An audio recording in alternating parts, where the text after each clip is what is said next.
Cake எப்படி இருக்கு? என்னது சூப்பரா இருக்கா? யார் செஞ்சு கொடுத்தாங்க? யார் செஞ்சு கொடுத்தா? தேங்க்யூ சொன்னியா? பண்ணிடு பெரியமாவை.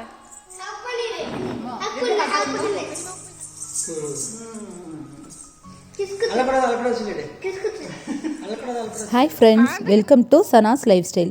இன்றைக்கி நம்ம என்ன வீடியோ பார்க்க போகிறோன்னா, ரொம்பவே ஈஸியாக வீட்டில் இருக்க இன்க்ரீடியன்ஸை வச்சே செய்யக்கூடிய வெண்ணிலா கப் கேக் தான்.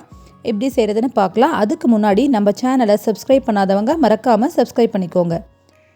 இந்த கேக் செய்ய ஃபஸ்ட்டு நான் 1.5 கப் அளவுக்கு மைதா மாவு எடுத்துக்கிறேன். அது கூடவே 1 டீஸ்பூன் அளவுக்கு பேக்கிங் பவுடர், 1/2 டீஸ்பூன் அளவுக்கு பேக்கிங் சோடா, அப்புறம் 1/4 டீஸ்பூன் அளவுக்கு உப்பு சேர்த்து ஃபஸ்ட்டு இதை நல்லா மிக்ஸ் பண்ணிக்கோங்க. இப்போ இதை நம்ம தனியாக எடுத்து வச்சிடலாம். இன்னொரு பவுலில் 1/2 கப் அளவுக்கு வெண்ணெய் எடுத்துக்கோங்க. வெண்ணெய் பார்த்திங்கன்னா ரொம்ப ஹார்டாக இல்லாமல் ரூம் டெம்பரேச்சருக்கு இருக்கணும். இது கூட 1.5 கப் அளவுக்கு சர்க்கரை சேர்த்துக்கலாம். நான் சர்க்கரையை இன்றைக்கி லைட்டாக பொடிச்சு சேர்த்துருக்கேன், ஏன்னா நம்ம மிக்ஸ் பண்ண ஈஸியாக இருக்குன்னு. இப்போது ஹேண்ட் பிளெண்டர் வச்சு இதை நல்லா பிளெண்ட் பண்ணி எடுத்துக்கலாம். உங்ககிட்ட பிளெண்டர் இல்லைன்னா நீங்கள் ஹேண்ட் விஸ்க் வச்சு கூட நல்லா சாஃப்டாக பிளெண்ட் பண்ணிக்கோங்க.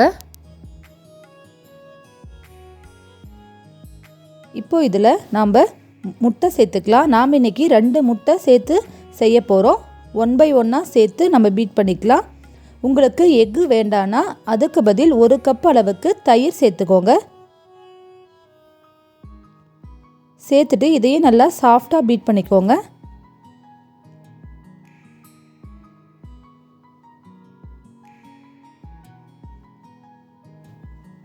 இப்போது நம்ம இன்னொரு எக்கையும் சேர்த்து அதையும் பீட் பண்ணிக்கலாம்.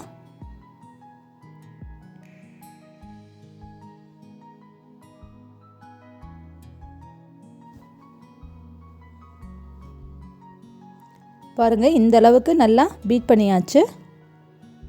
இப்போ இதை நம்ம இன்னொரு பவுலில் மாற்றிக்கலாம். மாற்றிட்டு இதை இன்னொரு டைம் நம்ம லைட்டாக பீட் பண்ணிக்கலாம். இது மீடியம் ஸ்பீட்லேயே வச்சு பீட் பண்ணுங்கள். இப்போது நம்ம ஏற்கனவே கலந்து வச்சுருக்க மாவில் பாதியை மட்டும் இதில் சேர்த்துக்கலாம். சேர்த்து ஃபஸ்ட்டு இதை கலந்துக்கோங்க.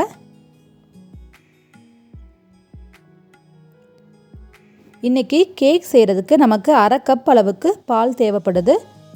1/2 கப் பால் சேர்த்துக்கலாம். அப்புறம் கூடவே வெண்ணிலா எசன்ஸ் சேர்த்துக்கலாம். நம்ம பாலை ஒரேடியாக சேர்க்காமல் பாதி பாதியாக சேர்த்துக்கலாம். இப்போது மீதம் இருக்க மாவையும் இதில் சேர்த்து நல்லா மிக்ஸ் பண்ணிக்கலாம். மீதம் இருக்க பாலையும் சேர்த்துக்கோங்க.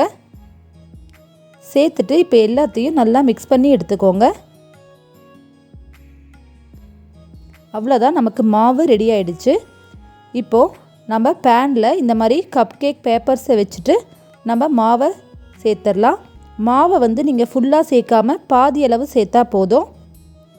இப்போ இதை நம்ம தட்டி விட்டுடலாம். அப்போ தான் ஏர் பபிள்ஸ் இருந்தாலும் அது லாக் ஆகும். மேலே டெக்கரேஷனுக்கு நீங்கள் சாக்கோ சிப்ஸோ இல்லை ஸ்ப்ரிங்கிள்ஸோ போட்டுக்கலாம். நான் இன்றைக்கி ஸ்ப்ரிங்கிள்ஸ் சேர்த்துருக்கேன். நீங்கள் எதுவும் இல்லாமல் ப்ளைனாகவும் செய்யலாம். மீதம் இருக்க மாவை நான் இந்த மாதிரி ஒரு சின்ன மோல்டில் சேர்த்து அதையும் வச்சுருக்கேன். இப்போது ப்ரீ ஹீட் பண்ண அவனில் நாம் பேக் பண்ணி எடுத்துக்கலாம். நீங்கள் 180 டிகிரியில் 20 மினிட்ஸ் பேக் பண்ணால் போதும். உங்களுக்கு அவன் இல்லைன்னா நீங்கள் குக்கரில் இல்லைன்னா கடாயில் வச்சும் நீங்கள் பேக் பண்ணி எடுத்துக்கலாம்.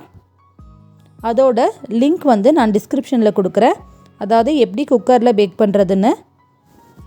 அவ்வளோதான், நம்ம கேக் ரொம்பவே சூப்பராக ரெடி ஆகிடுச்சு. இது நல்லா ஆறட்டும். பாருங்கள், நல்லா ஆறிடுச்சு. இதை நான் இப்படி ஷீட் போட்டு சுற்றி வச்சுருக்கேன். கேக் பாருங்கள், பார்க்கவே நல்லா சாஃப்டாக இருக்குது. அதே மாதிரி டேஸ்ட்டுமே ரொம்ப நல்லா இருந்துச்சு, நல்லா சாஃப்டாக இருந்துச்சு. நீங்களும் ட்ரை பண்ணி பாருங்கள். ட்ரை பண்ணி பார்த்துட்டு ரெசிபி எப்படி இருக்குன்னு கமெண்ட்டில் சொல்லுங்கள். தேங்க்யூ.